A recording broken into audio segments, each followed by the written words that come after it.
नमस्कार दोस्तों, स्वागत करते हैं आपका IRA की डिफेंस सूट के आज की सीरीज में। तो चलिए बात करते हैं इंडियन नेवी के SAT प्लस सबमरीन्स के फील्ड असेसमेंट ट्रायल्स को अभी और वेट करना पड़ेगा। नावंतिया स्पेनिश नेवी के लिए SAT प्लस सबमरीन्स का सिक्वेंशियल रोल आउट कर रहा है, इसलिए इंडियन नेवी के diesel electric SAT plus submarines के फील्ड एवोल्यूशन ट्रायल्स 2025 तक पोस्टपोन होने की उम्मीद है। ये सबमरीन्स बायोएथेनॉल स्टेल्थ टेक्नोलॉजी यानी BEST, एयर इंडिपेंडेंट प्रोपल्शन यानी AIP सिस्टम से आउटफिटेड है। कॉस्मी गार्सिया SAT-3 पहला सबमरीन है जो BEST AIP सिस्टम से इक्विप्ड होगा, लेकिन इसके सी ट्रायल्स इसे साल के एंड या 2025 की शुरुआत तक स्टार्ट होने का प्लान है। बेस सिस्टम एक एडवांस्ड AIP सिस्टम है जो फ्यूल सेल्स पे बेस्ड है, इसीलिए इंडियन नेवी इसे एक्सेस करना चाहती है। डिले की वजह से इंडियन नेवी को अब वेट करना पड़ेगा, क्योंकि कॉस्मी गार्सिया के फील्ड टेस्टिंग के बाद ही बेस सिस्टम का कंक्लूसिव एवल्यूशन हो पाएगा। बढ़ते हैं एक और खबर की तरफ। डॉक्टर समीर वी कामत ने प्राइवेट डिफेंस R&D यानी रिसर्च एंड डेवलपमेंट के लिए ज्यादा गवर्नमेंट सपोर्ट की जरूरत पर जोर दिया है। डॉक्टर समीर वी कामत, जो secretary of defence research and development और चेयरमैन ऑफ DRDO है, ने इंडिया की डिफेंस इंडस्ट्री में प्राइवेट सेक्टर द्वारा R&D पर दिया जाने वाला हैवी वेट हाईलाइट किया है। उन्होंने ये भी अंडरलाइन किया है कि एसेंशियल इनिशिएटिव्स को सपोर्ट करने के लिए गवर्नमेंट को आगे बढ़कर फंडिंग प्रोवाइड करनी चाहिए।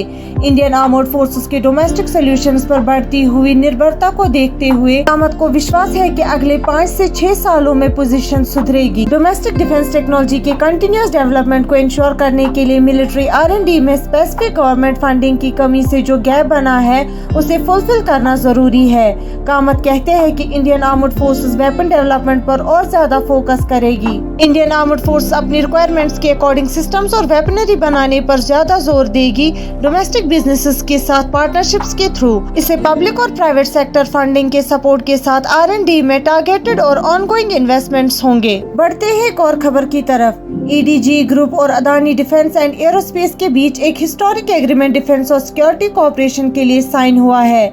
Leading Indian defence and aerospace company Adani defence and aerospace ने AUE बेस्ड EDG ग्रुप के साथ एक मेजर कोलैबोरेशन डील साइन की है। इस पार्टनरशिप का पर्पस दोनों बिजनेस के स्ट्रेंथ्स को लेवरेज करते हुए एक वर्ल्ड वाइड प्लेटफॉर्म क्रिएट करना है, ताकि लोकल और इंटरनेशनल क्लाइंट नीड्स को मीट किया जा सके। ये partnership airborne, surface, infantry, ammunition और एयर डिफेंस आइटम्स जैसे प्रोडक्शन डोमेन पर फोकस करेगी, जैसे माइल्स, वेपन्स, प्लेटफॉर्म्स और सिस्टम्स।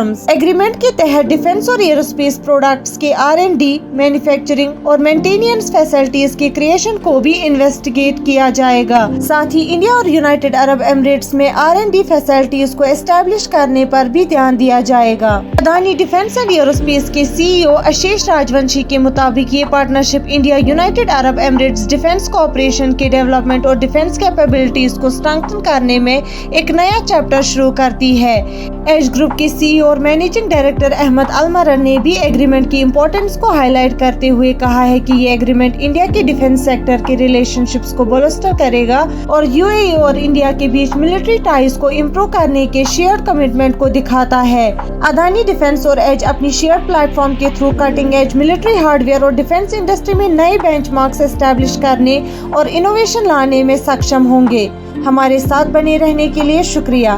मिलते हैं अगली खबर के साथ अगली वीडियो में।